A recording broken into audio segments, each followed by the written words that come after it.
Hello there. These days, having a great CV is essential to landing a job. Here are the golden rules to help you build yours. Make sure your CV reflects well what you have done so far. A one-page CV is advisable. Be clear, concise, and completely honest. Avoid long and dense paragraphs. Instead, use bullet points and focus statements. Organize information in reverse chronological order. Ensure that all formatting remains consistent. Pay attention to font size. It should be easy to read.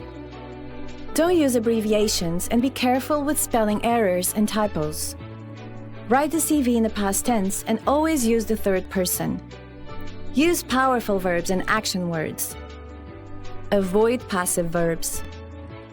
If you choose to include a photo, use a professional one.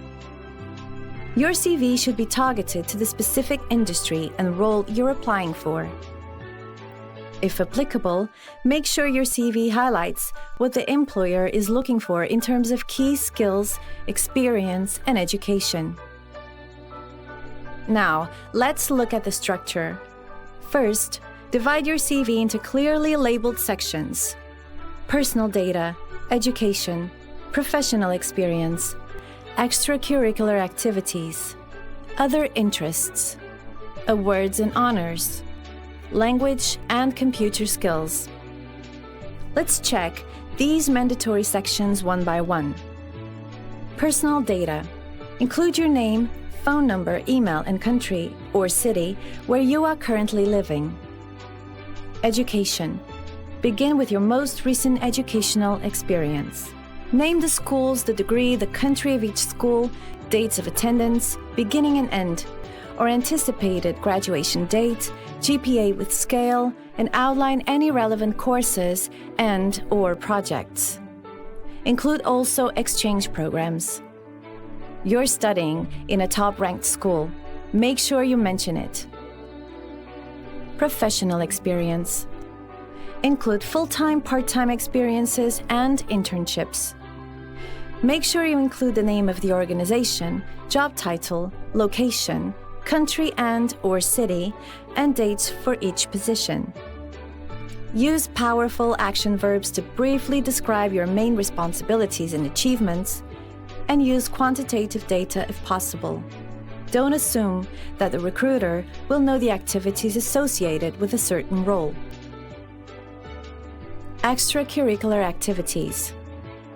List what you have done, or still do, besides your academic and professional path. Mention dates, location, and the type of involvement you had in the activity.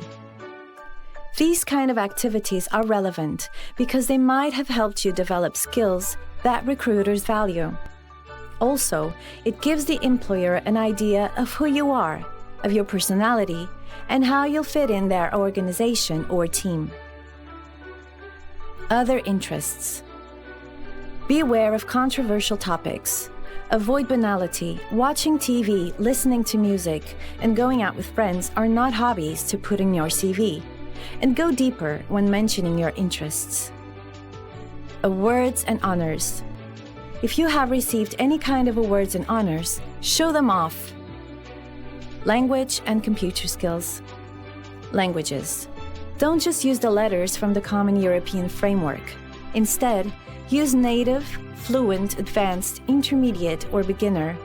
There is no need to specify if your language is spoken and/or written. Tech skills. Refer to programs and platforms that you are comfortable using. State if your knowledge is advanced, intermediate, or beginner. There are two optional sections that we would like to address: personal statement and references. Personal statement. This optional section can be useful to inform potential employers about the position and industry that you are seeking.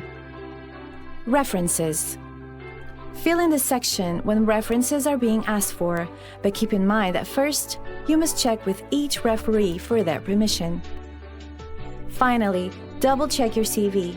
Read it as if you were the recruiter and make your first impression a good one. Good luck!